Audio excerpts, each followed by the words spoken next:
What is up, guys? Welcome back to the channel. In today's video, I want to talk about why I no longer reskin games and when is it okay to use that strategy of reskinning to get your game idea out onto the market. When I started on this crazy journey of creating mobile games, I didn't have a lot of money. I also had very little knowledge. I mean, to be honest, I didn't really know what I was doing. So after some research, I found out that a lot of people were saying that reskinning games was kind of the easiest way to get your game out there. And it was appealing for me. Like I said, I didn't have any money. So what I would do is I would go onto the Unity Asset Store or one of the other various marketplaces and find cheap templates. I would then go to Fiverr or Upwork and find an affordable developer. I would then give them a list of features and changes to do to the template, and I would release my games that way. In fact, my top grossing game, Real Money Word Search, actually started off as a template. I think I paid around $20 for it. It was really cheap. Obviously, over the years, it's evolved to what it is now. But yeah, it did start off as a pre-made template. So the upsides of reskinning games is that it's really cheap and it saves you a lot of time.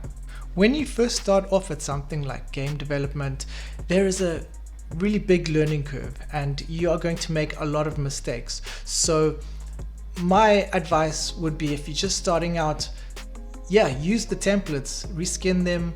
It'll save you a lot of time and money.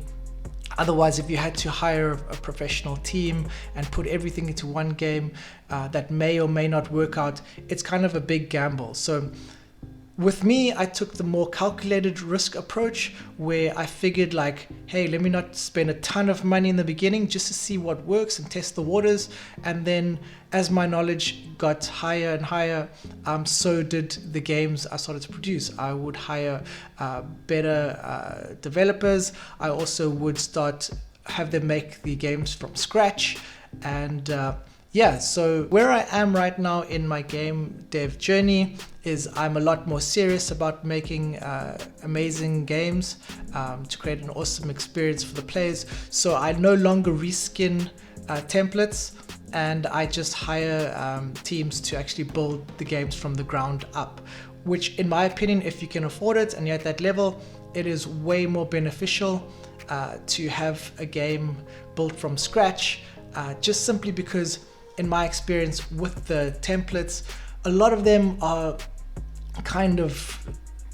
they're not good quality, and you will find out that, especially if you're working with multiple developers, the code is really messy, and at the end of the day, the developers just get a whole lot of stress working with that, and it's just easier for them to build something from scratch. So if you are a beginner, use templates. It's a great way to learn. It's what I did. It's the foundation I built my whole game studio on.